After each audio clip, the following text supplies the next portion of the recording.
नमस्कार साथियों, स्वागत है आपका एक बार फिर आपके अपने YouTube channel history by Krishna Sandeep sir. और मैं आपका साथी कृष्णा संदीप सर लेकर आया हूँ आप सभी के लिए एक बार फिर रीट SST 10,000 प्लस प्रश्नों की श्रृंखला में सूफी व भक्ति आंदोलन से संबंधित महत्वपूर्ण प्रश्न भाग संख्या 2। तो चलिए शुरू करते हैं। क्वेश्चन नंबर 1, शेख सलीम चिश्ती की समाधि कहाँ पर है? Option number 1 Lahore, option number 2 Ajmer, option number 3 Agra, option number 4 Fatehpur Sikri. तो इसका सही आंसर है फतेहपुर सीकरी। नेक्स्ट क्वेश्चन है, किस चिश्ती संत ने गुलबर्गा में चिश्ती सिलसिले की एक शाखा की स्थापना की? Option number 1 Sheikh Nasiruddin Chirag Delhi, option number 2 Gesudaraz, option number 3 Sheikh Amimuddin Nagauri, option number 4 है जलालुद्दीन तबरीजी। तो इसका सही आंसर है गैसुदराज। सैयद मोहम्मद गैसुदराज महान विद्वान, चिंतक, सूफी एवं सूफी संप्रदाय की चिश्ती विचारधारा के सफल प्रचारक थे। यह प्रसिद्ध चिश्ती सूफी संत निजामुद्दीन औलिया के शिष्य थे। बड़े बड़े बाल रखने के कारण उन्हें गैसुदराज उपनाम मिला। उनका जन्म दिल्ली में 1320 ईस्वी में हुआ था। उन्होंने कर्नाटक के गुलबर्गा नामक स्थान में चिश्ती सिलसिले की एक शाखा की स्थापना की। यह भी अपने गुरु की भांति संगीत प्रेमी थे और इनका विचार था कि इसके द्वारा प्रेम अग्नि प्रज्वलित उठती है। एक बार ईश्वर की भक्ति में लीन होने के समय एक व्यक्ति ने उन्हें छुरा घोंप दिया। इनके शिष्यों ने उन्हें पकड़ लिया, किंतु गैसुदराज ने उसे 50 गिनिया और एक घोड़ा देकर विदा किया। गैसुदराज को बंदा नवाज की उपाधि भी प्राप्त है। नेक्स्ट क्वेश्चन है, सूफियों के किस संप्रदाय अथवा सिलसिला के से शेख बहाउद्दीन जकारिया संबंध थे? Option number 1 Chishti, option number 2 Qadiri, option number 3 Naqshbandi, option number 4 Suhrawardi. तो इसका सही आंसर है सुहरावर्दी। सुहरावर्दी शाखा के संस्थापक शेख शिहाबुद्दीन सुहरावर्दी थे। वे अपने शिष्यों को भारत में कार्य करने के लिए निर्देश दिया करते थे, जो कि गजाली के समकालीन थे। भारत में सर्वप्रथम इस शाखा का प्रचार शेख बहाउद्दीन जकारिया सुहरावर्दी ने किया। इनका जन्म मुल्तान में 1181 ईस्वी में हुआ। इन्होंने उच्च शिक्षा ग्रहण करने के ध्येय से मदीना और बगदाद की यात्रा की। चिश्ती शाखा का भारत में सर्वप्रथम प्रचार ख्वाजा मोइनुद्दीन चिश्ती ने किया। कादरी शाखा का भारत में सर्वप्रथम प्रचार शाह नियामतुल्लाह और नासिरुद्दीन महमूद जिलानी ने 15वीं शताब्दी में किया। नक्शबंदी शाखा की स्थापना 14वीं शताब्दी में ख्वाजा बहाउद्दीन नक्शबंद ने की थी।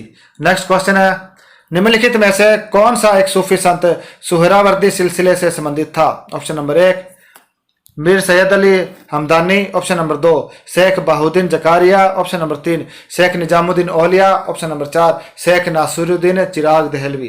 तो इसका सही आंसर है शेख बहाउद्दीन जकारिया। नेक्स्ट क्वेश्चन है, अति कट्टरपंथी सूफी संप्रदाय था? Option number 1 Chishti, option number 2 Suhrawardi, option number 3 है नक्शबंदी, ऑप्शन नंबर 4 कादिरी। तो इसका सही आंसर है नक्शबंदी। अति कट्टरपंथी सूफी संप्रदाय नक्शबंदी सिलसिला था, जबकि आयोग ने सुहरावर्दी सिलसिला को माना है। नक्शबंदी सिलसिला की स्थापना ख्वाजा बक्की विलाह ने अकबर के शासनकाल में किया था। नेक्स्ट क्वेश्चन है, निम्नलिखित सूफीवाद के सिलसिलों में कौन संगीत के विरुद्ध था? Option number 1 Chishtiya, option number 2 Suhrawardiya, option number 3 Qadiri, option number 4 Naqshbandiya. तो इसका सही आंसर है नक्शबंदिया। नक्शबंदी पंथ की स्थापना 14वीं शताब्दी में ख्वाजा बहाउद्दीन ने की थी। इसका प्रचार भारत में ख्वाजा बाकी विलाह ने किया, जो काबुल से दिल्ली आए। इनका प्रमुख शिष्य अहमद फारूक सरहिंदी था, जो अकबर और जहांगीर के समकालीन था। इनका तर्क था कि मनुष्य और ईश्वर का संबंध स्वामी और सेवक का होता है, न कि प्रेमी और प्रेमिका का। यह सिलसिला संगीत के विरुद्ध था, जबकि शेष तीनों सिलसिले संगीत के विरुद्ध नहीं थे। नेक्स्ट क्वेश्चन है, किस सूफी संप्रदाय ने योग क्रिया को अपनाया था? Option number 1 Qadiri, option number 2 Sattari, option number 3 Chishtiya, option number 4 उपयुक्त में से कोई नहीं। तो इसका सही आंसर है सतारी। सतारिया शाखा की कुछ क्रियाएं मुख्यतः यौगिक क्रियाओं से ली गई थी, जिससे हिंदू और मुसलमान दोनों प्रभावित हुए। इन्हीं योगिक क्रियाओं के कारण ग्वालियर के शाह मोहम्मद घोष अपने काल के कुतुब कहलाए। उन्होंने हिंदुओं की योग पुस्तक अमृत कुंड, जिसका बहरूल हयात नाम से तर्जुमा किया गया था, उसका पुनः अनुवाद करवाया। चिश्तिया शाखा के सूफी भारतीय अद्वैत दर्शन से प्रभावित थे। उनका सिद्धांत वहदत उल वजूद था। अब्दुल कुद्दस गंगोही जो चिश्तिया शाखा के प्रमुख संत थे, उन्होंने योगिक क्रियाओं पर बल दिया। उन्हें अलख तथा अलख दास भी कहा जाता है, क्योंकि वे अपने शिष्यों से अलख निरंजन कहकर मिलते थे, किंतु शुद्ध योग क्रिया का प्रयोग स्तारी सिलसिले ने ही किया था। नेक्स्ट क्वेश्चन है, खानकाह क्या था? ऑप्शन नंबर 1 सूफियों का निवास स्थान, ऑप्शन नंबर 2 धार्मिक संस्था, ऑप्शन नंबर 3 पूजा स्थल, ऑप्शन नंबर 4 उपयुक्त में से कोई नहीं। तो इसका सही आंसर है सूफियों का निवास स्थान खानकाह है। खानकाह सूफियों का निवास स्थान था। यहाँ का वातावरण बहुत ही उदार था। यहाँ के कीर्तन में हिंदू भी सम्मिलित होते थे। खानकाह की दिनचर्या पीर पर ही निर्भर थी। ऐसी स्थिति में वे ही सिलसिलों के संस्थापक होते थे या फिर उत्तराधिकारी नियुक्त किए जाते थे। नेक्स्ट क्वेश्चन है, निम्नलिखित सूफी कृतियों में कौन सी पुस्तक 11वीं शताब्दी के शुरू में लाहौर में रची गई थी? Option number 1 Awarif ul Maarif, option number 2 Kashful Mahjub, option number 3 Risala Qushairiya, option number 4 है किताब उल लुमा। तो इसका सही आंसर है कशफुल महजूब। 11वीं शताब्दी के प्रारंभिक चरण में महमूद गजनवी के भारत आक्रमण के पश्चात बहुत से संत एवं दार्शनिकों का भारत में आगमन हुआ, जिनमें अली बिन उस्मान अल हुजबीरी का नाम विशेष उल्लेखनीय है। हुजबीरी ने प्रसिद्ध ग्रंथ कशफुल महजूब की रचना की। यह गजनी के निवासी थे तथा महमूद गजनवी के आक्रमण के पश्चात भारत आकर लाहौर में रहने लगे और वहीं इनका स्वर्गवास हुआ था। ऑप्शन नेक्स्ट क्वेश्चन है, योग कलंदर नामक पुस्तक का रचयिता था? ऑप्शन नंबर 1 अबू अली कलंदर, ऑप्शन नंबर 2 कुतुबुद्दीन कलंदर, ऑप्शन नंबर 3 है सैयद मुर्तजा, ऑप्शन नंबर 4 उपयुक्त में से कोई नहीं। तो इसका सही आंसर है सैयद मुर्तजा। सैयद मुर्तजा ने योग कलंदर नामक पुस्तक की रचना की थी। नेक्स्ट क्वेश्चन है, सफीनत उल औलिया का लेखक कौन था? ऑप्शन नंबर 1 दारा सिकोह है, option number 2 Mian Mir, option number 3 Mullah Badakhshi, option number 4 Sheikh Salim Chishti. तो इसका सही आंसर है दारा सिकोह है। सफीनत उल औलिया की रचना दारा शिकोह ने की है। इसमें विभिन्न सिलसिलों के सूफी संतों का वर्णन है। इसके अलावा दारा शिकोह ने सकीनत उल औलिया, हसनात उल आरिफीन, तरीकत उल हकीकत, मजम उल बहरीन जैसे सूफी ग्रंथों की रचना की। नेक्स्ट क्वेश्चन है, इल्म इलाही मोहम्मदी नामक रहस्यवादी सिद्धांत का प्रतिपादन किस सूफी संत ने किया था? Option number 1 Khwaja Mir Dard, option number 2 Sheikh Musa, option number 3 Sheikh Sharafuddin Yahya Maneri, option number 4 Mulla Shah Badakhshi. तो इसका सही आंसर है ख्वाजा मीर दर्द। नक्शबंदी सिलसिले में एक नई परंपरा इल्म इलाही मोहम्मदी विकसित हुई, जिसका अर्थ है मोहम्मद के आदेशों में ईश्वरीय ज्ञान होता था। इस रहस्यमय सिद्धांत का प्रतिपादन सूफी संत ख्वाजा मीर दर्द ने किया था। नेक्स्ट क्वेश्चन है, सिख परंपरा के अनुसार निम्नलिखित में से किस सूफी संत को हर मंदिर की स्थापना का श्रेय दिया जाता है? Option number 1 Sheikh Ahmadi Sirhindi, option number 2 Sheikh Mohammad Ghaus Gwaliyari, option number 3 Mian Mir और ऑप्शन नंबर 4 मुल्लाह शाह बदखसी। तो इसका सही आंसर है मियां मीर। सिख परंपरा अनुसार गुरु अर्जुन देव के समय में हर मंदिर की नींव सूफी संत मियां मीर ने रखी थी। वे कादरी सिलसिले के प्रसिद्ध संत थे। नेक्स्ट क्वेश्चन है, अनल हक की सूफी अवधारणा वेदांत की निम्नलिखित अवधारणा से प्रेरित थी? ऑप्शन नंबर 1 तत्त्वमसि, ऑप्शन नंबर 2 एकम अद्वैतम, ऑप्शन नंबर 3 अहम ब्रह्मास्मि, ऑप्शन नंबर 4 ये सभी। तो इसका सही आंसर है अहम ब्रह्मास्मि। अनल हक की सूफी अवधारणा वेदांत के अहम ब्रह्मास्मि की अवधारणा से प्रेरित है। प्रसिद्ध सूफी साधक हुसैन इब्न मंसूर अल हलाज बगदाद की सड़कों पर अनल हक मैं ईश्वर हूं का नारा लगाता था। नेक्स्ट क्वेश्चन है, मुरीद कौन था? ऑप्शन नंबर 1 एक सूफी संत, ऑप्शन नंबर 2 एक सूफी शिक्षक, ऑप्शन नंबर 3 एक सूफी शिष्य, ऑप्शन नंबर 4 एक सूफी गायक। तो इसका सही आंसर है एक सूफी शिष्य। सूफी विचारधारा में गुरु को पीर और शिष्य को मुरीद कहा जाता था। प्रत्येक पीर का अपना उत्तराधिकारी होता था जिसे वली कहा जाता था। सूफी विचारधारा दो भागों में विभाजित थी। बासर्रा अर्थात वे जो इस्लामी विधान सर्रा को मानते थे, बेसर्रा वे जो इस्लामी विधान सर्रा से बंधे हुए नहीं थे। बेसर्रा अधिकतर गुमक्कड़ सूफी संत हुआ करते थे। नेक्स्ट क्वेश्चन है, निम्नलिखित युग्मों में से गलत युग्म को पहचानिए। ऑप्शन नंबर 1 दिल्ली बचिस्ती, दिल्ली और Doab, option number 2 Suhrawardi Sindh, option number 3 ओलिया मध्य प्रदेश, ऑप्शन नंबर 4 बिहार फिरदौसी बिहार। तो इसका सही आंसर है ओलिया मध्य प्रदेश, यह गलत है। चिश्ती दिल्ली और दोआब में है, सुहरावर्दी सिंध के अंदर है और ओलिया भी दिल्ली में है, फिरदौसी बिहार में। नेक्स्ट क्वेश्चन है, बिहार के सुप्रसिद्ध संत सरफुद्दीन मनेरी का संबंध सूफियों के किस संप्रदाय से था? Option number 1 Chishti, option number 2 Suhrawardi, option number 3 Firdausi, option number 4 Kubrawi. तो इसका सही आंसर है फिरदौसी। बिहार के प्रसिद्ध संत सरफुद्दीन मनेरी का संबंध सूफियों के फिरदौसी सिलसिले से था। बिहार शरीफ में संत सरफुद्दीन मनेरी की दरगाह है। फिरदौसी सिलसिला सुहरावर्दी सिलसिला की ही एक शाखा थी। नेक्स्ट क्वेश्चन है, निम्नलिखित में से किसका संबंध सूफीवाद से नहीं है? ऑप्शन नंबर 1 उलेमा, ऑप्शन नंबर 2 खानका है, ऑप्शन नंबर 3 शेख, ऑप्शन नंबर 4 समा। तो इसका सही आंसर है उलेमा। सूफी संतों के निवास स्थान को खानकाहा कहते हैं। समा एक सूफी समारोह का नाम है। शेख सूफीवाद में शिक्षण और मार्गदर्शन के लिए अधिकृत व्यक्ति को कहते हैं। इस्लाम के धार्मिक कानूनों के विद्वानों को उलेमा कहा जाता है। इस प्रकार सूफीवाद का संबंध उलेमा से नहीं है।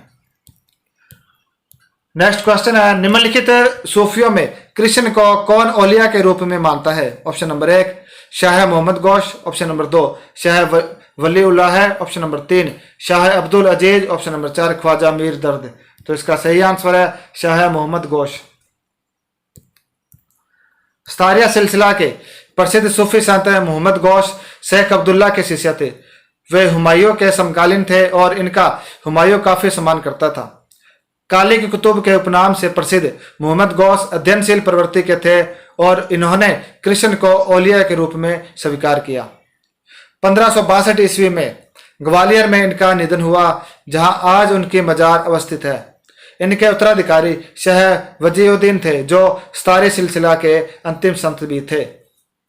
नेक्स्ट क्वेश्चन है, निम्नलिखित सूफियों में से कौन मुजद्दिद अथवा सुधारक के रूप में जाना जाता है? ऑप्शन नंबर 1 दारा शिकोह है, ऑप्शन नंबर 2 ख्वाजा बाकी बिल्ला है, ऑप्शन नंबर 3 शाह वलीउल्लाह है, ऑप्शन नंबर 4 शेख अहमद सरहिंदी। तो इसका सही आंसर है शेख अहमद सरहिंदी को मुजद्दिद अथवा सुधारक के रूप में जाना जाता है। शेख अहमद सरहिंदी नक्शबंदी शाखा के सूफी संत थे। यह ख्वाजा बाकी बिल्ला के प्रमुख शिष्यों में थे। यह मुजद्दिद अर्थात इस्लाम धर्म के सुधारक के नाम से भी प्रख्यात है। इनका जन्म 1563 ईस्वी में सरहिंद में हुआ था। इन्होंने इब्न उल अरबी के मानव एकता की विचारधारा का खंडन किया। मुजद्दिद ने शिया संप्रदाय की कटु आलोचना की तथा इस पर रद्द खाफिज नामक एक निबंध भी लिखा। यह वजूदी सिद्धांत के प्रबल आलोचक थे। नेक्स्ट क्वेश्चन है, कबीर शिष्य थे? ऑप्शन नंबर 1 चैतन्य के, ऑप्शन नंबर 2 रामानंद के, ऑप्शन नंबर 3 रामानुज के, ऑप्शन नंबर 4 तुकाराम के। तो इसका सही आंसर है रामानंद के। मध्यकालीन संतों में कबीरदास का साहित्यिक एवं ऐतिहासिक योगदान अविस्मरणीय है। कबीर रामानंद के शिष्य थे। यह निर्गुण भक्ति धारा के प्रमुख कवि थे। यह मूर्ति पूजा, बाह्य आडंबर, अवतारवाद के विरोधी थे। इन्होंने निर्गुण ब्रह्म की उपासना की। कबीरदास ने अपने दोहों के माध्यम से जन साधारण को जागृत करने का प्रयास किया। रामानंद रामानुज के पीढ़ी के प्रथम संत थे। इन्होंने जातिवाद पर कड़ा प्रहार किया। इनके प्रमुख शिष्यों में कबीर, सेना, रैदास थे। हिंदी में उपदेश देने वाले रामानंद प्रथम वैष्णव संत थे। रामानुज ने 12वीं शताब्दी में विशिष्टाद्वैतवाद की स्थापना की। बंगाल में भक्ति आंदोलन के प्रवर्तक कृष्ण भक्ति उनायक चैतन्य थे। मूर्ति पूजा, अवतारवाद, कीर्तन, उपासना आदि को महत्व दिया। इन्होंने गोसाई संघ की स्थापना की तथा संकीर्तन प्रथा को जन्म दिया। इनके दार्शनिक सिद्धांत को अचित्य भेदाभेदवाद के नाम से जाना जाता है। अचित्य भेदाभेद के नाम से जाना जाता है। नेक्स्ट क्वेश्चन है, बिज्जक किसके वचनों का संग्रह है? Option number 1 Guru Nanak, option number 2 Baba Farid, option number 3 Kabir, option number 4 है रामानंद। तो इसका सही आंसर है बाबा फरीद की कबीर। नेक्स्ट क्वेश्चन है, कबीर का जन्म 1398 ईस्वी में बनारस में हुआ। इन्होंने हिंदू मुस्लिम धर्म में व्याप्त कुरीतियों का विरोध किया। कबीर के दर्शन पर आधारित वचनों का संग्रह बिज्जक है। नानक का जन्म 1469 ईस्वी में गुजरवाला में हुआ। नानक एक केशवरवादी थे।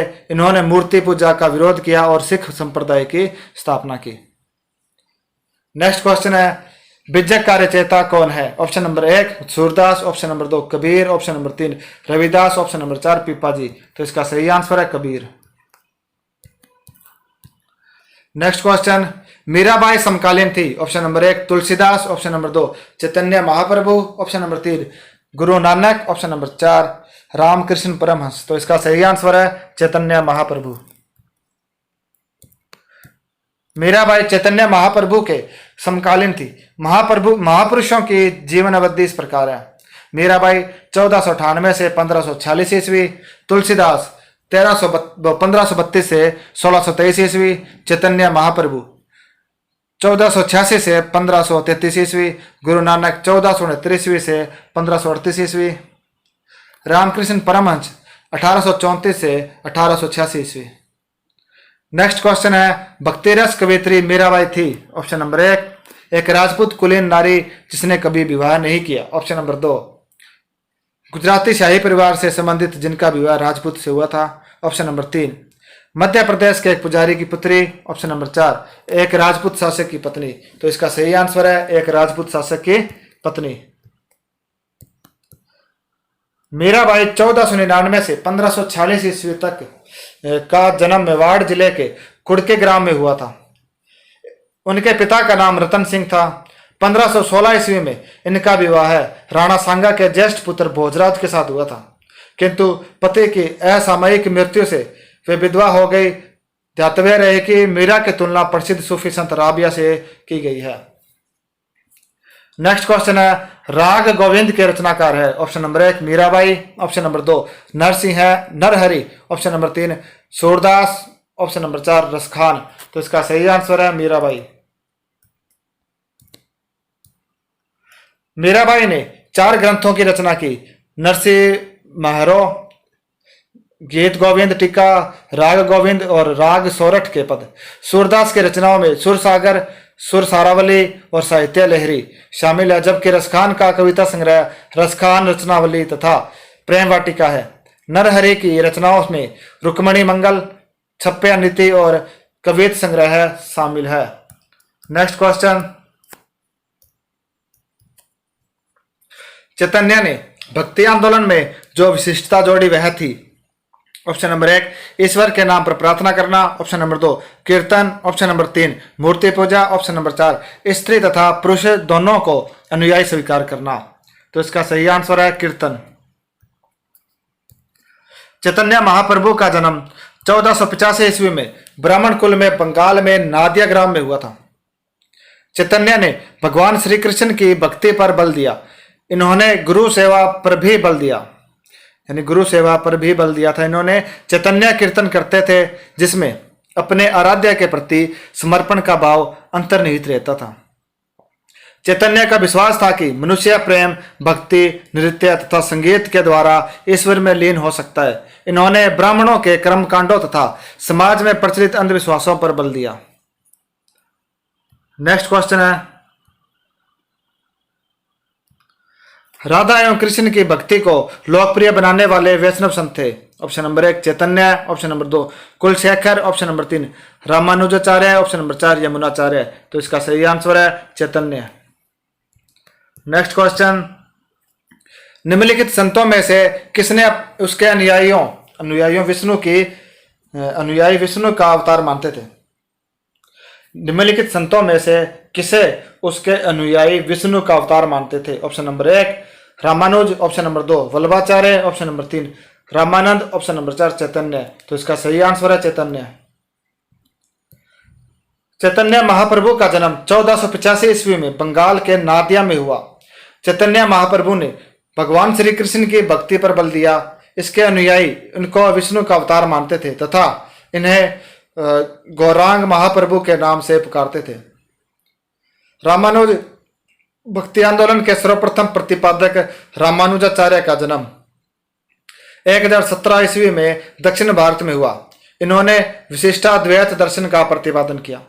वल्लभाचार्य का जन्म वाराणसी में 1479 ईस्वी में हुआ था। इनके दर्शन का नाम पुष्ट मार्गी था। इनकी मृत्यु 1523 ईस्वी में काशी में हुई थी।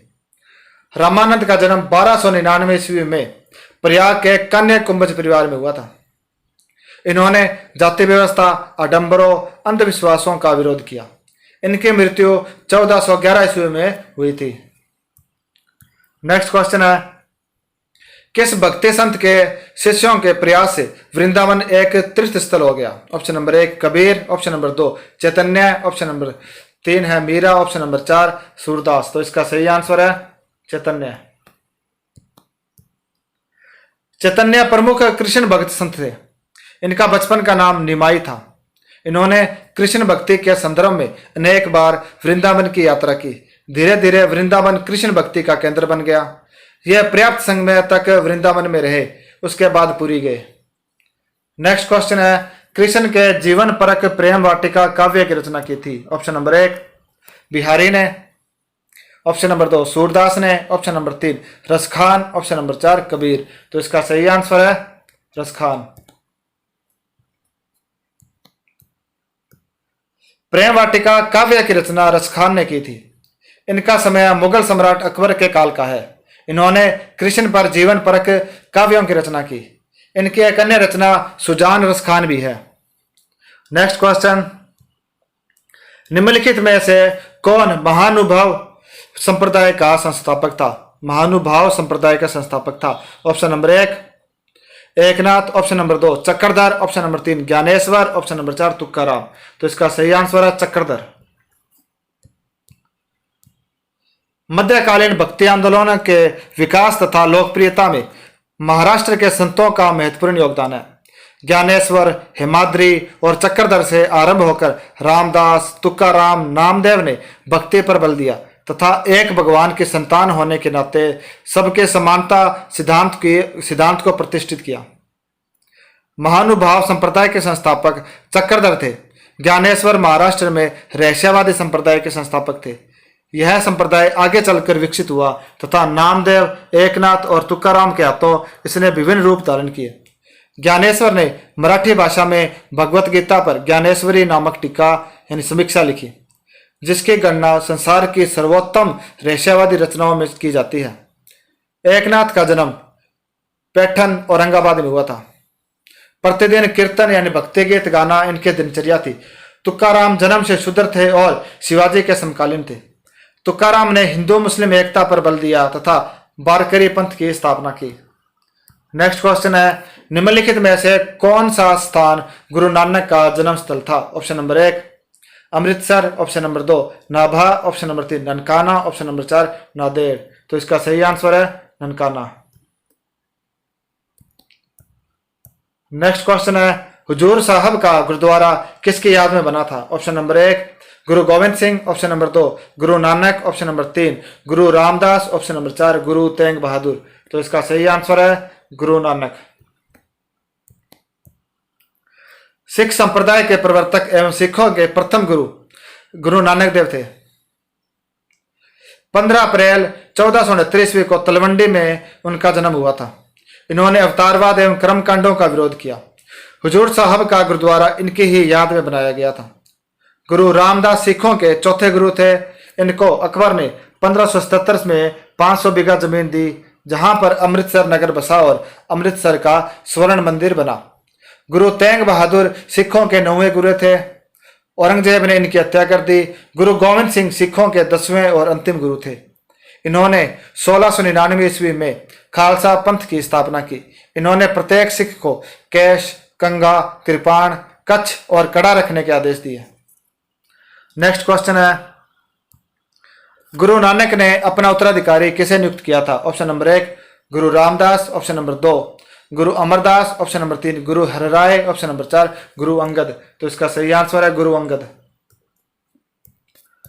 गुरु अंगद 1538 से 1552 ईस्वी सिखों के दूसरे गुरु थे। नानक ने इन्हें अपना उत्तराधिकारी मनोनीत किया था। इन्होंने जनसाधारण में गुरुमुखी लिपि का प्रचार किया। इन्होंने उदासी मतावलंबियों को सिख धर्म से बाहर कर दिया। इनके समय में नानक की वाणी का पुस्तक रूप में संग्रह किया गया तथा उनका नानक जीवन चरित्र भी लिखा गया। यह नानक का जीवन चरित्र भी लिखा गया। नेक्स्ट क्वेश्चन है, निम्नलिखित में से किसने अपने उपदेशों में समाज एवं परिवार के लिए महिलाओं के महत्व को पहचाना? Option number 1 Guru Nanak, option number 2 संत रविदास, ऑप्शन नंबर 3 संत ज्ञानेश्वर, ऑप्शन नंबर 4 संत तुकाराम। तो इसका सही आंसर है गुरु नानक। गुरु नानक ने अपने उपदेशों में समाज एवं परिवार के लिए महिलाओं के महत्व को पहचाना। यह सिख संप्रदाय के प्रथम गुरु थे। नानक एक सुशिक्षित व्यक्ति थे। इन्होंने अपनी मातृभाषा पंजाबी के अतिरिक्त फारसी और हिंदी का अध्ययन भी किया था। उन्होंने समूचे भारत तथा अरब सहित मध्य एशिया के कुछ देशों का भी भ्रमण किया था और इस प्रकार यह भिन्न व्यवसायों, पेशों तथा धर्मों के लोगों के संपर्क में आए। इनकी कविताओं एवं गीतों की रचना की, जिन्हें एक पुस्तक के रूप में संकलित किया गया, जो बाद में आदि ग्रंथ के नाम से प्रकाशित हुआ। नेक्स्ट क्वेश्चन है, निम्नलिखित में से किस भक्ति संत ने अपने संदेश के प्रचार के लिए सबसे पहले हिंदी का प्रयोग किया? Option number 1 Dadu, option number 2 Kabir, option number 3 Ramanand, option number 4 Tulsidas. तो इसका सही आंसर है रामानंद। रामानंद का जन्म 1299 ईस्वी में प्रयाग में एक कन्या कुंभज परिवार में हुआ था। इसने दक्षिण के भक्ति आंदोलन एवं उत्तर के भक्ति आंदोलन के मध्य एक कड़ी का काम किया। जाति प्रथा के बंधनों को तोड़कर एकता पर बल दिया। पद्मावती एवं सुरसरी नामक स्त्रियों को अपना शिष्य बनाया। राम भक्ति पर विशेष बल दिया। रामानंद प्रथम वैष्णव संत थे जिन्होंने हिंदी भाषा के माध्यम से अपने विचारों को जनता तक पहुंचाया। नेक्स्ट क्वेश्चन है, कोई व्यक्ति किसी व्यक्ति से उसका धर्म संप्रदाय या जाति न पूछे, यह कथन है? Option number 1 Kabir, option number 2 Ramanand, option number 3 है रामानुज, ऑप्शन नंबर 4 चैतन्य। तो इसका सही आंसर है रामानंद। संत रामानंद के अनुसार कोई व्यक्ति किसी व्यक्ति से उसका धर्म एवं संप्रदाय या जाति न पूछे। नेक्स्ट क्वेश्चन, मध्यकालीन भारत के निम्नलिखित में से किस संत का जन्म प्रयाग में हुआ था? Option number 1 Kumbhan Das, option number 2 Ramanand, option number 3 Raidas, option number 4 Tulsidas. तो इसका सही आंसर है रामानंद।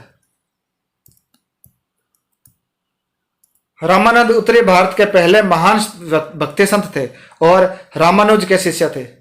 इन्होंने दक्षिण और उत्तर भारत के भक्ति आंदोलन के बीच सेतु का कार्य किया, अर्थात भक्ति आंदोलन को दक्षिण भारत से उत्तर भारत में लाए। इनका जन्म प्रयाग में हुआ था। इन्होंने विष्णु के स्थान पर राम की भक्ति आरंभ की। इन्होंने अपने उपदेश संस्कृत के स्थान पर हिंदी में दिए, जिससे यह आंदोलन लोकप्रिय हुआ और हिंदी साहित्य का निर्माण आरंभ हुआ। रामानंद ने चारों वर्णों को भक्ति का उपदेश दिया। इन्होंने सिद्धांत के आधार पर जाति प्रथा का कोई विरोध नहीं किया, किंतु उनका व्यवहारिक जीवन जाति समानता में विश्वास करने वाला का था। रामानंद के 12 विभिन्न जातियों के शिष्य थे, जैसे रविदास चमार, कबीर जुलाहा, धन्ना जाट, सेन नाई, सदना कसाई, पिपा राजपूत आदि। वास्तव में मध्य युग का धार्मिक आंदोलन रामानंद ने प्रारंभ हुआ था। नेक्स्ट क्वेश्चन है, रैदास, सेना और कबीर किसके अनुयायी थे? Option number 1 Namdev, option number 2 Ramanuja, option number 3 है वल्लभाचार्य, ऑप्शन नंबर 4 रामानंद। तो इसका सही आंसर है रामानंद।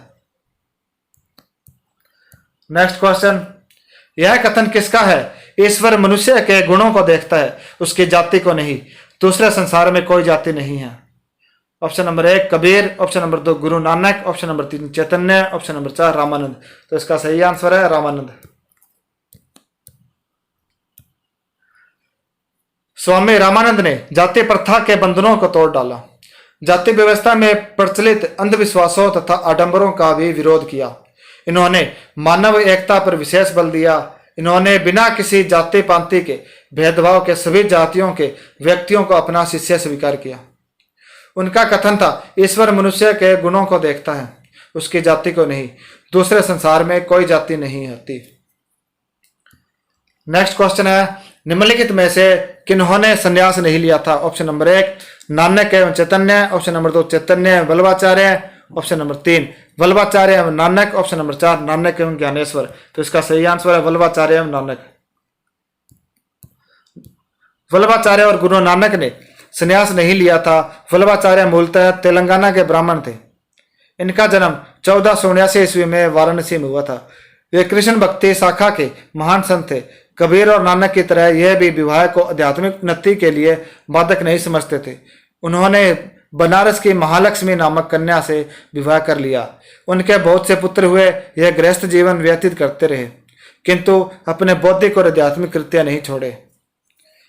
नेक्स्ट क्वेश्चन, निम्नलिखित में से किसने कभी संन्यास ग्रहण नहीं किया? Option number 1 Nimbarka, option number 2 Ramanuja, option number 3 Shankaracharya, option number 4 Vallabhacharya. तो इसका सही आंसर है वल्लभाचार्य।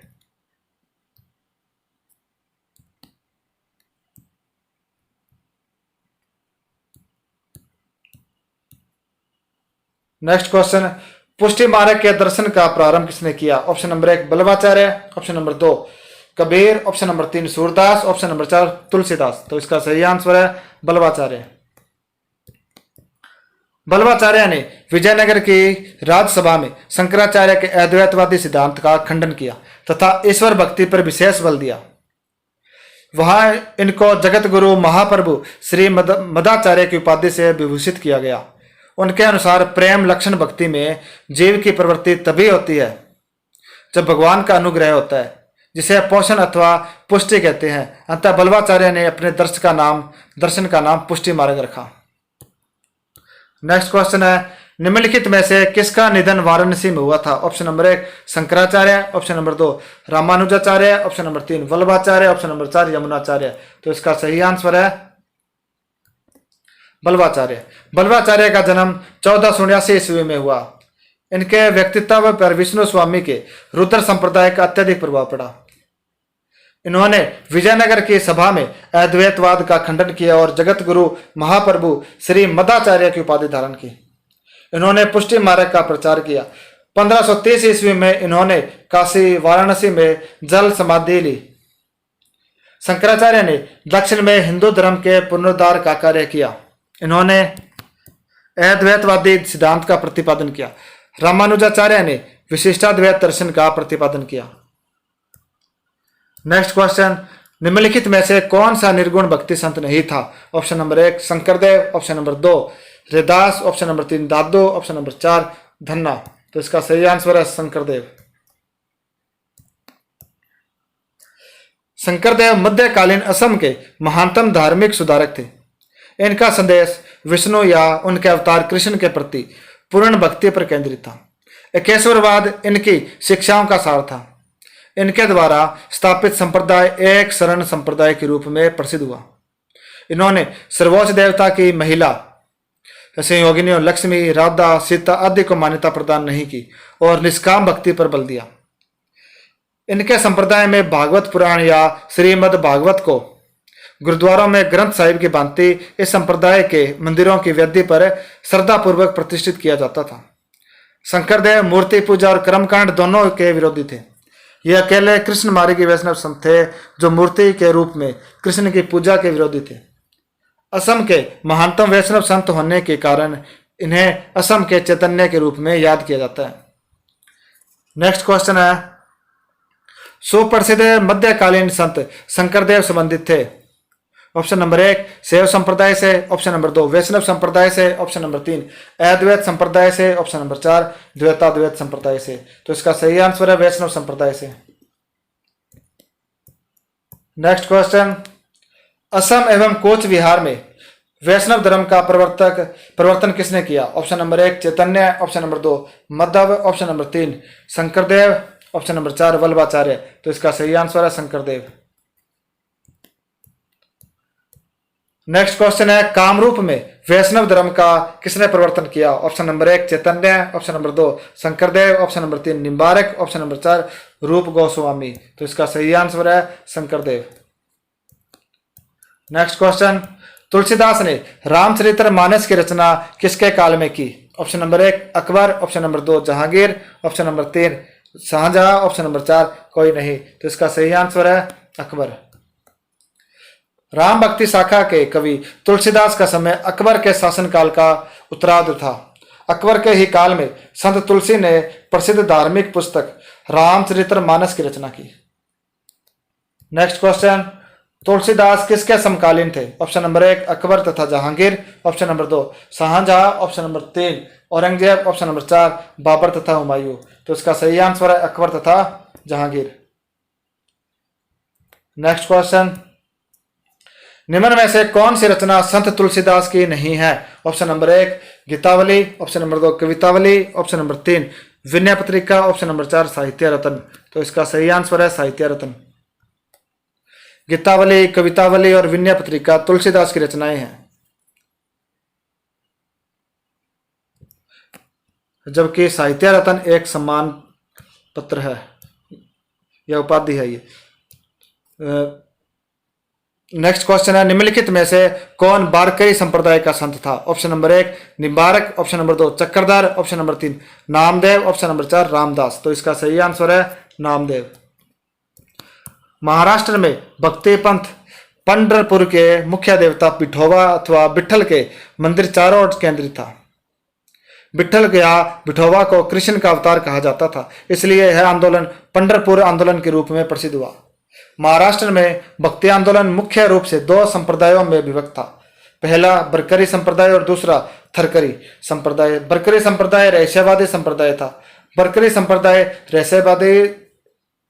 रहस्यवादियों में प्रसिद्ध संत निवृत्तिनाथ तथा ज्ञानेश्वर रहस्यवादी संप्रदाय के संस्थापक तथा आगे चलकर नामदेव, एकनाथ, तुकाराम द्वारा विभिन्न रूप धारण किए गए।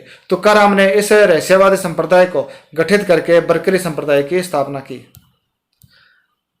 नेक्स्ट क्वेश्चन है, वारकरी संप्रदाय के प्रमुख देवता है। वारकरी संप्रदाय के प्रमुख देवता है। Option number 1 Durga, option number 2 Ganpati, option number 3 Ram, option number 4 Vitthal. तो इसका सही आंसर है विठल या विठोबा। नेक्स्ट क्वेश्चन, महाराष्ट्र में वारकरी संप्रदाय के संस्थापक कौन थे? Option number 1 Tukaram, option number 2 Namdev, option number 3 Vithoba खेचर या विशोबा खेचर और ऑप्शन नंबर 4 एकनाथ। तो इसका सही आंसर है नामदेव। नेक्स्ट क्वेश्चन, विष्णु के रूप विठोबा की उपासना प्रचलित थी। ऑप्शन नंबर 1 महाराष्ट्र में, option number 2 Bengal, option number 3 Gujarat, option number 4 Uttar Pradesh. तो इसका सही आंसर है महाराष्ट्र। नेक्स्ट क्वेश्चन है, सभी भक्ति तथा सूफी संतों ने ऑप्शन नंबर 1 मूर्ति पूजा का समर्थन किया, ऑप्शन नंबर 2 शासन में हस्तक्षेप का समर्थन किया, ऑप्शन नंबर 3 मानवता पर बल दिया, ऑप्शन नंबर 4 उपयुक्त सभी काम किए। तो इसका सही आंसर है मानवता पर बल दिया। सभी भक्ति तथा सूफी संतों ने मानवतावाद पर बल दिया। भक्तों और सूफी संतों का विचार था कि प्रेम से ही सब कुछ बना है। जहां भक्ति शिरोमणि कबीर और नानक ने प्रेम की महत्ता का प्रतिपादन किया, 2.5 अक्षर प्रेम का पढ़े सो पंडित होए, वहीं पर सूफी संत भी प्रेम के सहारे ईश्वर तक पहुंचने का मार्ग बताते हैं। इस तरह स्पष्ट है कि भक्ति और सूफी संतों ने मानवतावाद पर बल दिया। सूफी संत तो मूर्ति पूजा के विरोधी थे, वहीं कबीर, नानक, शंकराचार्य आदि भी मूर्ति पूजा के विरोधी थे। अतः यह कहना कि मूर्ति पूजा के समर्थक है गलत है। भक्ति और सूफी संत शासन और शासक के ऊपर कोई हस्तक्षेप नहीं करते थे। नेक्स्ट क्वेश्चन है, सभी भक्ति संतों के मध्य एक समान विशेषता थी कि उन्होंने ऑप्शन नंबर 1 अपनी वाणी को उसी भाषा में लिखा जिसे उनके भक्त समझते थे। ऑप्शन नंबर 2 पुरोहित वर्ग की सत्ता को नकारा। ऑप्शन नंबर 3 स्त्रियों को मंदिर जाने को प्रोत्साहित किया। ऑप्शन नंबर 4 मूर्ति पूजा को प्रोत्साहित किया। तो इसका सही आंसर है अपनी वाणी को उसी भाषा में लिखा जिसे उनके भक्त समझते थे। भक्ति आंदोलन के सभी संतों ने जन प्रचलित बोलियों का प्रयोग किया। ऐसा करने के कारण उनका जनता से संपर्क अधिक बढ़ा। साथ ही इस ढंग से वे जन भाषाओं और उनके साहित्यों की समृद्धि का माध्यम भी बने। कबीर ने संदूखड़ी भाषा, संत ज्ञानेश्वर ने मराठी भाषा, गुरु नानक ने पंजाबी भाषा के उन्नयन में सराहनीय योगदान दिया। नेक्स्ट क्वेश्चन है भक्ति आंदोलन को प्रारंभ किया गया था। ऑप्शन नंबर 1 अलवार संतों द्वारा। ऑप्शन नंबर 2 सूफी संतों द्वारा। ऑप्शन नंबर 3 सूरदास द्वारा। ऑप्शन नंबर 4 तुलसीदास द्वारा। तो इसका सही आंसर है अलवार संतों द्वारा। मध्यकाल में भक्ति आंदोलन की शुरुआत सर्वप्रथम दक्षिण भारत के अलवार संतों वैष्णव द्वारा की गई थी। दक्षिण भारत से उत्तर भारत में 12वीं शताब्दी के प्रारंभ में रामानंद द्वारा यह आंदोलन लाया गया। भक्ति आंदोलन का महत्वपूर्ण उद्देश्य था हिंदू धर्म एवं समाज में सुधार तथा इस्लाम एवं हिंदू धर्म में समन्वय करना। अपने उद्देश्यों में यह आंदोलन सफल रहा। नेक्स्ट क्वेश्चन है भक्ति आंदोलन का प्रादुर्भाव हुआ। ऑप्शन नंबर 1 उत्तर भारत में प्रादुर्भाव हुआ, उत्तर भारत में। ऑप्शन नंबर 2 दक्षिण भारत में। ऑप्शन नंबर 3 पूर्वी भारत में। ऑप्शन नंबर 4 पश्चिम भारत में। तो इसका सही आंसर है दक्षिण भारत में। नेक्स्ट क्वेश्चन भक्ति संस्कृति का भारत में पुनर्जन्म हुआ। ऑप्शन नंबर 1 वैदिक काल में। ऑप्शन नंबर 2 10वीं शताब्दी में। ऑप्शन नंबर 3 12वीं शताब्दी ईस्वी में। ऑप्शन नंबर 4 15वीं और 16वीं शताब्दी में। तो इसका सही आंसर है 15वीं और 16वीं शताब्दी में। भक्ति संस्कृति गीता की देन है जिसमें ईश्वर के प्रति संपूर्ण समर्पण की बात कही गई है। गीता में हमें कर्म योग एवं भक्ति योग का सुंदर समन्वय देखने को मिलता है, परंतु भक्ति संस्कृति या भक्ति आंदोलन का पुनर्जन्म 15वीं और 16वीं शताब्दी में हुआ। कबीर, नानक, सुर, तुलसी, चैतन्य एवं मीरा ने भक्ति आंदोलन का व्यापक प्रसार किया। कबीर सिकंदर लोदी के समकालीन थे। नेक्स्ट क्वेश्चन है निम्नलिखित में से कौन सा सिद्धांत रामानुज दर्शन का है। ऑप्शन नंबर 1 जगत भ्रम यानी जगत भ्रम है। ऑप्शन नंबर 2 जीव मोक्ष के बाद भी ईश्वर से अपना स्वतंत्र अस्तित्व रखता है। ऑप्शन नंबर 3 है ज्ञान ही मोक्ष का मार्ग है। ऑप्शन नंबर 4 ब्रह्म निर्गुण है। तो इसका सही आंसर है जीव मोक्ष के बाद भी ईश्वर से अपना स्वतंत्र अस्तित्व रखता है। रामानुज विशिष्ट अद्वैतवादी थे। इनका जन्म 12वीं सदी में मद्रास के निकट हुआ। यह सगुण ईश्वर में विश्वास करते थे और भक्ति मार्ग को ईश्वर प्राप्ति का श्रेष्ठ मार्ग बताते थे। इन्होंने मनुष्य की समानता पर बल दिया। रामानुज के अनुसार जीव मोक्ष के बाद भी ईश्वर से अपना अस्तित्व स्वतंत्र अस्तित्व रखता है, जबकि शंकराचार्य मोक्ष के बाद जीव का अलग अस्तित्व स्वीकार नहीं करते। नेक्स्ट क्वेश्चन है रामानुज ने निम्न पर बल दिया। ऑप्शन नंबर 1 भक्ति। ऑप्शन नंबर 2 मोक्ष। ऑप्शन नंबर 3 धर्म। ऑप्शन नंबर 4 कर्म। तो इसका सही आंसर है भक्ति। नेक्स्ट क्वेश्चन निम्नलिखित में से कौन द्वैत मत के समर्थक थे। Option number 1 Gyaneshwar. Option number 2 Madhva. Option number 3 Mandan. Option number 4 Ramanuja. तो इसका सही आंसर है मध्व। माधवाचार्य को आनंद तीर्थ एवं पूर्ण प्रज्ञा के नामों से भी जाना जाता है। इन्होंने शंकराचार्य के अद्वैतवाद तथा रामानुजाचार्य के विशिष्ट द्वैतवाद का खंडन किया और स्पष्ट रूप से द्वैतवाद का प्रचार किया।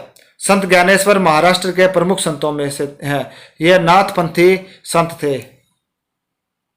नेक्स्ट क्वेश्चन निम्नलिखित में से कौन 16वीं शताब्दी में कर्नाटक में दासकूट आंदोलन से संबंधित था। Option number 1 Kinchan Das. Option number 2 Purandardas. Option number 3 Raidas. Option number 4 Ramdas. तो इसका सही आंसर है पुरंदरदास। हरिदास संप्रदाय के आचार्य पुरंदरदास कर्नाटक में दासकूट आंदोलन से संबंधित थे। नेक्स्ट क्वेश्चन है तरन तारण नामक नगर की स्थापना करने वाले सिख गुरु कौन थे। ऑप्शन नंबर 1 गुरु रामदास। ऑप्शन नंबर 2 गुरु अर्जुन देव। ऑप्शन नंबर 3 गुरु गोविंद सिंह। Option number 4 Guru Tegh Bahadur. तो इसका सही आंसर है गुरु अर्जुन देव। गुरु अर्जुन देव सिखों के 5वें गुरु थे। उन्होंने सिख धर्म के प्रचार के लिए जगह जगह संगतों की स्थापना करवाई। इन्होंने अमृतसर में तरन तारण एवं करतारपुर नगरों की स्थापना की। इन्होंने पूर्ववर्ती गुरुओं के उपदेशों को संकलित कर आद्य ग्रंथ की रचना की। 1606 ईस्वी में जहांगीर ने विद्रोही राजकुमार खुसरो को संरक्षण देने पर राष्ट्रद्रोह बताते हुए गुरु अर्जन देव को फांसी दे दी। रामदास सिखों के चौथे गुरु थे। अकबर ने इन्हें 500 बीघा जमीन दी, जिस पर अमृतसर नगर बसा। गुरु तेग बहादुर सिखों के 9वें गुरु थे। औरंगजेब ने इनको इस्लाम स्वीकार करने को कहा, मना करने पर इनका कत्ल कर दिया। गुरु गोविंद सिंह सिखों के 10वें गुरु आखिरी गुरु थे। उन्होंने खालसा पंथ की स्थापना की। नेक्स्ट क्वेश्चन है, भक्ति आंदोलन के निम्नलिखित नायकों में से कौन इस्लाम से प्रभावित था? Option number 1 Chaitanya, option number 2 Mirabai, option number 3 Namdev, option number 4 Ballabhacharya. तो इसका सही आंसर है नामदेव। नामदेव का जन्म एक दर्जी परिवार में हुआ था। अपने प्रारंभिक जीवन में ये डाकू थे। बारकारी संप्रदाय के रूप में प्रसिद्ध विचारधारा के गौरवशाली परंपरा की स्थापना में इनकी प्रमुख भूमिका रही। इनके कुछ गीतात्मक पद्य गुरु ग्रंथ साहिब में संकलित है। इन्होंने कुछ भक्तिपरक मराठी गीतों की रचना की जो अभंगों के रूप में प्रसिद्ध है। इन्होंने दिल्ली में सूफी संतों के वाद विवाद में भी हिस्सा लिया था। नेक्स्ट क्वेश्चन है, निम्न में से किसका संबंध वेदांत दर्शन के साथ नहीं है? Option number 1 Shankaracharya, option number 2 Abhinav Gupt, option number 3 Ramanuj, option number 4 Madhav. तो इसका सही आंसर है अभिनव गुप्त। अभिनव गुप्त कश्मीर के शैव आचार्य थे, जबकि शंकराचार्य, माधव और रामानुज का संबंध वेदांत दर्शन से है। नेक्स्ट क्वेश्चन, निम्नलिखित भक्ति मार्ग के संतों में से कौन मोची था? Option number 1 Tulsidas, option number 2 Surdas, option number 3 Raidas, option number 4 Malukdas. तो इसका सही आंसर है रैदास। मध्ययुगीन साधकों में रैदास का स्थान अनन्यतम है। वह जाति के चमार यानी मोची थे। उन्होंने लिखा भी है, चरण शरण रैदास चमरैया, लेकिन उसकी साधना उच्च कोटि की थी। तुलसीदास व सूरदास दोनों ब्राह्मण थे। मलुकदास जाति के खत्री थे। नेक्स्ट क्वेश्चन है, 84 वैष्णव की वार्ता का लेखक कौन था? Option number 1 Vitthal Swami, option number 2 Vitthal Nath, option number 3 Nanddas, option number 4 Kumbhan Das. तो इसका सही आंसर है विठल नाथ। कुछ विद्वान इस ग्रंथ की रचना का श्रेय विठल नाथ के स्थान पर उनके पुत्र व उत्तराधिकारी गोकुल नाथ को देते हैं। नेक्स्ट क्वेश्चन है, भ्रमर गीतों का रचनाकार कौन था? Option number 1 Mirabai, option number 2 Nabhadas, option number 3 Surdas, option number 4 Haridas. तो इसका सही आंसर है सूरदास।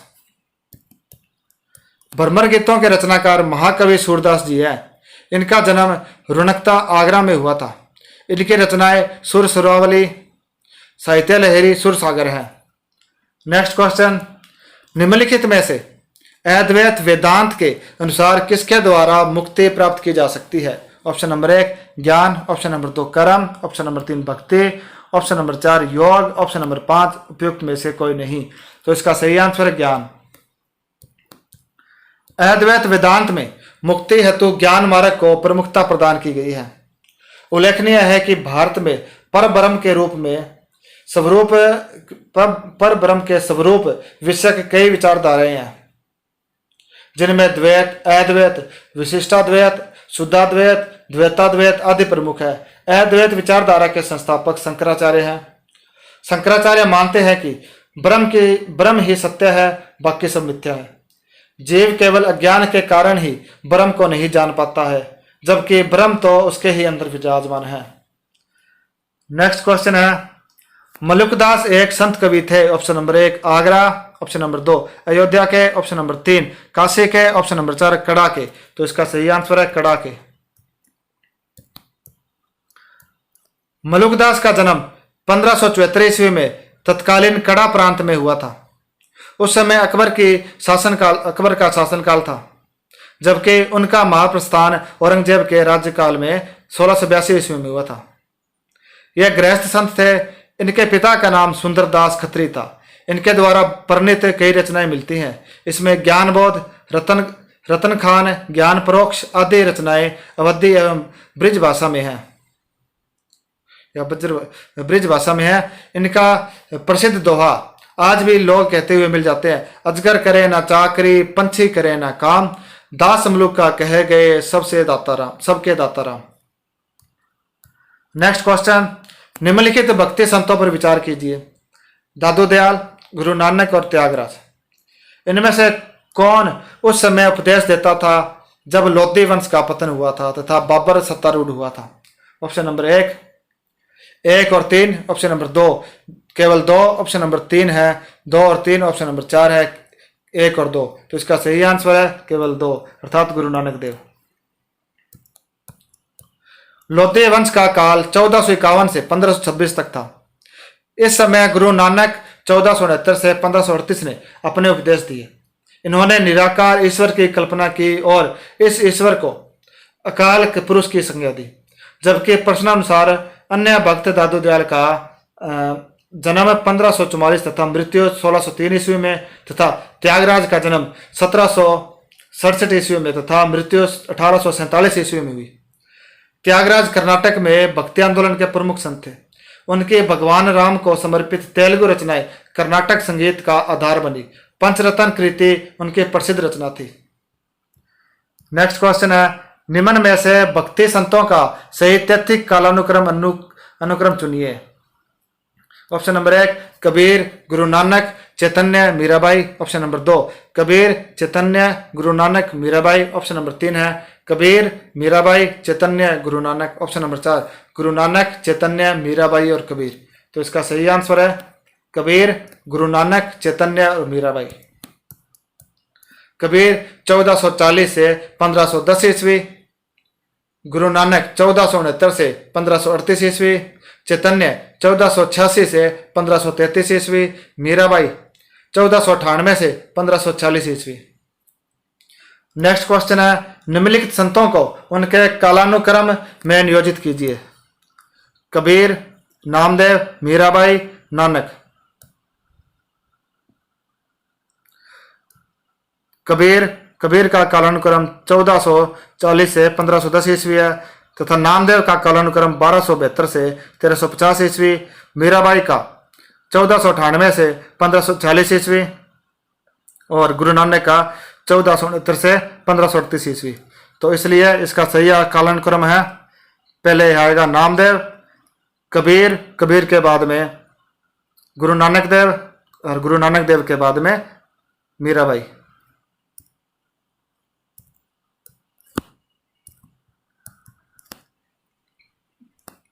नानक देव 3 नंबर पे और मीराबाई 4 नंबर पे आएगी।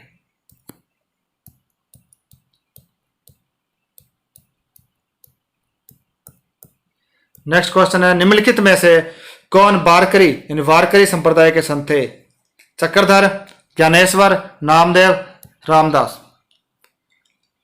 ऑप्शन नंबर 1 है 1 और 2, ऑप्शन नंबर 2 है 2 और 3, ऑप्शन नंबर 3 है 3 और 4, ऑप्शन नंबर 4 है ये सभी। तो इसका सही आंसर है 2 और 3 यानी ज्ञानेश्वर और नामदेव। महाराष्ट्र का भक्ति आंदोलन मुख्य रूप से 2 संप्रदायों में विभक्त था। रहस्यवादियों का प्रथम संप्रदाय वारकरी अर्थात पंढरपुर के विठ्ठल भगवान के सौम्य भक्तों के रूप में था तथा दूसरा संप्रदाय थरकरी या धरकरी संप्रदाय था, भगवान राम के भक्त थे। धरकरी संप्रदाय के लोग स्वयं को दास नाम से अभिहित करते थे यानी दास नाम से खुद को पहचाना जाता था। विठोबा पंथ अर्थात वारकरी संप्रदाय के 3 गुरु ज्ञानेश्वर या ज्ञानदेव, नामदेव तथा तुकाराम थे। नामदेव पंढरपुर के विठोबा के परम भक्त थे। वारकरी संप्रदाय के रूप में प्रसिद्ध विचारधारा की गौरवशाली परंपरा की स्थापना में इनकी मुख्य भूमिका थी। नेक्स्ट क्वेश्चन है, अधोलिखित संतों का सही तिथिक्रम क्या है? रामानुज, शंकराचार्य, शंकरदेव और दादू। ऑप्शन नंबर 1 है 1 2 3 4, ऑप्शन नंबर 2 है 4 3 2 1, ऑप्शन नंबर 3 है 3 1 4 2 और ऑप्शन नंबर 4 है 2 1 3 4। तो इसका सही आंसर है 2 1 3 4। शंकराचार्य, रामानुज, शंकरदेव और दादू। शंकराचार्य का जन्म केरल प्रांत के कल्लाड़ी नामक गांव में 788 ईस्वी में हुआ था। इन्होंने अद्वैतवाद का विचार दिया। इनके अनुसार ब्रह्म सत्य है तथा जगत मिथ्या है। रामानुज का जन्म 1017 ईस्वी में आंध्र प्रदेश में तिरुपति नामक स्थान पर हुआ था। यह भक्ति आंदोलन के एक प्रमुख संत थे। इनका मत विशिष्ट द्वैतवाद के नाम से जाना जाता है। शंकरदेव असम के एक महत्वपूर्ण संत थे। इनका जन्म 1449 ईस्वी में हुआ था। यह मूर्ति पूजा तथा कर्मकांड के विरोधी थे। ये एकमात्र ऐसे संत थे जो कृष्ण मार्गी होते हुए भी मूर्ति पूजा के विरोधी थे। इन्हें असम का चैतन्य कहा जाता है। दादू गुजरात के रहने वाले थे। इनका जन्म 1554 ईस्वी में अहमदाबाद में हुआ था। इन्होंने ब्रह्म संप्रदाय की स्थापना की। अंतः सही क्रम है शंकराचार्य 788 ईस्वी, रामानुज 1017 ईस्वी, शंकरदेव 1449 ईस्वी, दादू 1554 ईस्वी। तो आज के लिए बस इतने साथियों, मिलते हैं कल कुछ नए क्वेश्चनों के साथ। तब तक के लिए धन्यवाद। अगर वीडियो पसंद आए तो इसे लाइक कीजिए, शेयर कीजिए और यूट्यूब चैनल को सब्सक्राइब जरूर कीजिए साथियों। धन्यवाद साथियों।